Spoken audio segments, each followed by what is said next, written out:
15 fatos chocantes sobre cultos bizarras e religiões esquecidas. Parecia perfeito.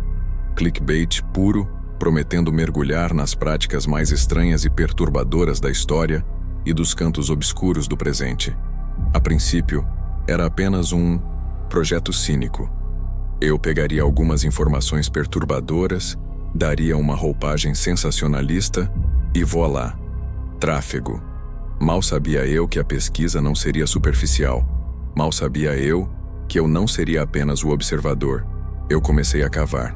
Mergulhei em fóruns obscuros da internet, em wikis dedicados ao ocultismo e teorias da conspiração, em arquivos digitalizados de jornais antigos, em sites que pareciam não ser atualizados há décadas, mas que continham informações latentes. Encontrei menções a rituais macabros que desafiavam a compreensão, a crenças tão absurdas que beiravam a loucura, figuras carismáticas, profetas de horrores, histórias de comunidades isoladas, de desaparecimentos misteriosos ligados a grupos que operavam à margem da sociedade, ou talvez completamente fora dela. Os primeiros fatos vieram relativamente fáceis. Havia o culto do olho geométrico, que adorava uma entidade extradimensional, descrita como uma figura composta por poliedros instáveis, cujos rituais envolviam longas sessões de meditação, olhando para padrões complexos que supostamente alteravam a percepção da realidade. Havia a Irmandade da Cicatriz Perpétua, cujos membros praticavam automutilação ritualística em locais específicos do corpo, acreditando que a dor e a marca permanente abriam portais para outros planos. E havia a Igreja da Carne Reanimada, que acreditava na reencarnação não através do espírito, mas do consumo ritualístico de partes específicas dos corpos dos falecidos.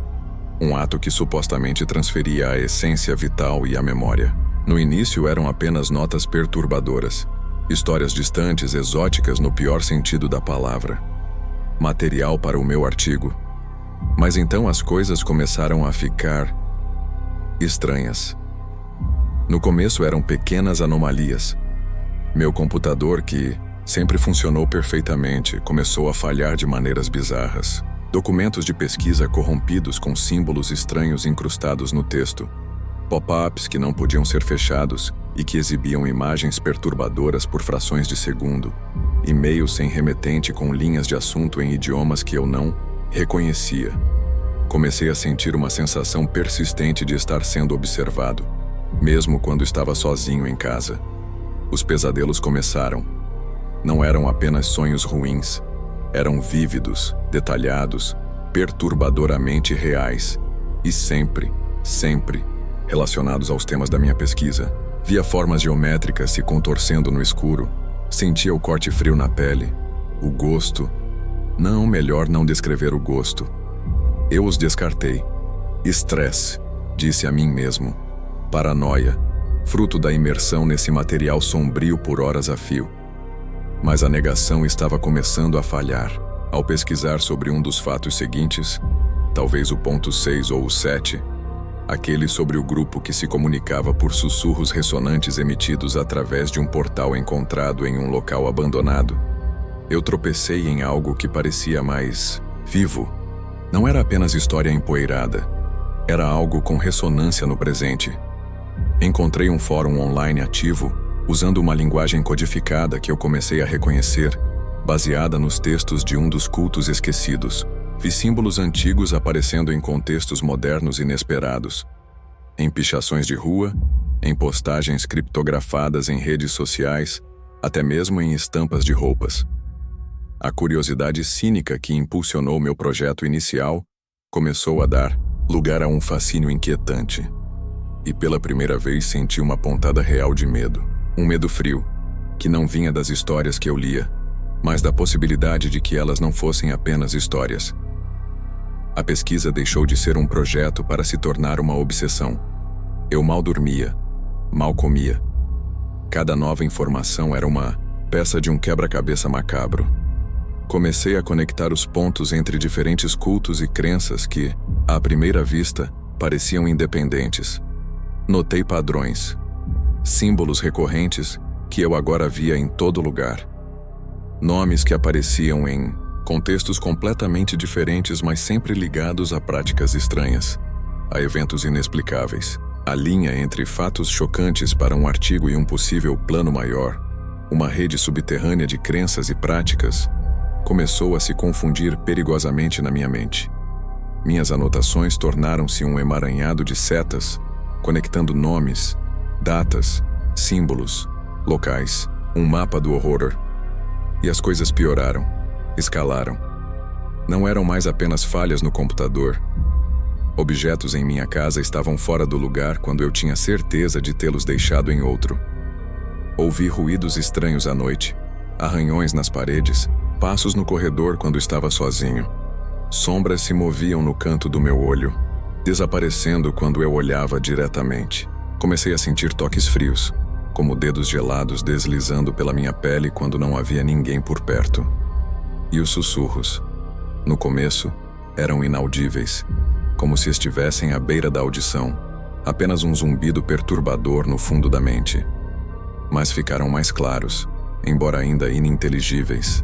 Pareciam vir das paredes, do ar, da minha própria sombra. Meus sistemas de segurança, que eu havia instalado por uma vaga sensação de desconforto, começaram a apresentar falhas inexplicáveis. Câmeras que paravam de gravar por horas, alarmes que disparavam no meio da noite sem motivo aparente, apenas para se desligarem sozinhos. Os pesadelos tornaram-se mais intensos, mais longos, e pareciam conter informações. Eu sonhava com os rituais que pesquisava, mas de dentro deles. Via os rostos distorcidos dos participantes, ouvia os cânticos dissonantes. E acordava com a sensação de que havia aprendido algo terrível, algo que eu não deveria saber. Meu telefone tocava no meio da noite. Eu atendia, e havia apenas ruído, branco, ou vozes distorcidas e inumanas que cortavam a estática antes da ligação cair. Eu estava sendo contatado, ou caçado. Então veio o fato que quebrou o cânon. Aquele que não podia ser explicado por loucura ou engano. Eu estava pesquisando sobre um culto que supostamente conseguia manipular a realidade local através de uma combinação de intenção focada e símbolos específicos. Ponto 11 ou 12 na minha lista mental. A pesquisa mencionava um símbolo, um intrincado nó de linhas que representava a distorção do tecido da existência. Naquela noite, enquanto eu lia sobre isso, o símbolo apareceu. Não na tela, não em um pop-up.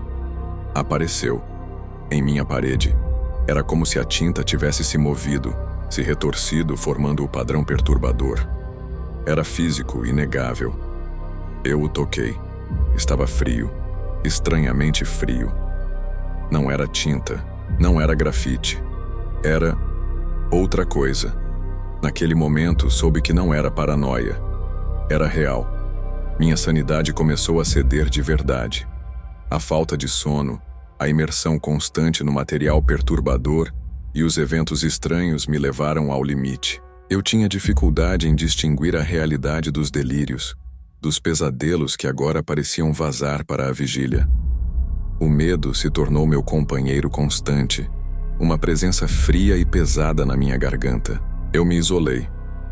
Parei de responder a mensagens, a ligações. O mundo lá fora deixou de importar. O que estava acontecendo aqui dentro e aqui se tornou minha única realidade. A primeira pessoa, o eu que narrava essa história, começou a se sentir instável, duvidosa. Eu ainda era eu? Ou algo estava se infiltrando, se misturando?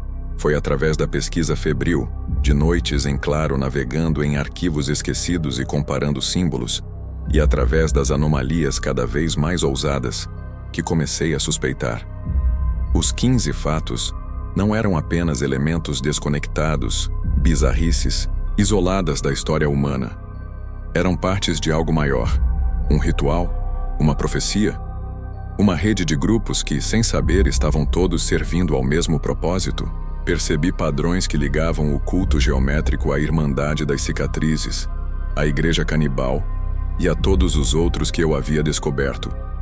Eles não eram apenas estranhos, eram conectados. E então, o ponto crucial, o ponto 13, 14 ou 15, uma peça final que se encaixou Não no quebra-cabeça dos cultos, mas no meu. Uma localização, uma data, um nome. Ou talvez aterrissou o horror abstrato em algo iminentemente pessoal. Percebi que não estava apenas pesquisando sobre eles. Eu estava, de alguma forma, ativando, ou me tornando parte disso. O medo se transformou em terror. A pesquisa era um convite, e eu tinha aceitado. A pesquisa atingiu seu clímax com o último fato. Aquele que amarrou tudo. Revelou a verdadeira natureza do que estava acontecendo. Os 15 fatos não eram apenas curiosidades sombrias. Eram os passos de um ritual de invocação. Ou talvez, os princípios de uma entidade que se alimentava da crença. Ou do medo. O medo que eu estava gerando ao pesquisar, ao tornar esses fatos conhecidos, ao dar-lhes forma em minha mente. O ponto 15 não era apenas um fato sobre um culto esquecido. Era uma conclusão perturbadora sobre mim, sobre o meu papel involuntário mais essencial. Eu não era o pesquisador, eu era o meio, o sacrifício final, o catalisador, e os eventos estranhos deixaram de ser sutis de vez. As manifestações se tornaram físicas, inegáveis, aterrorizantes. As sombras se desdobraram, não mais apenas vislumbres fugazes, mas massas de escuridão que se moviam com intenção. Os sussurros se tornaram vozes. M.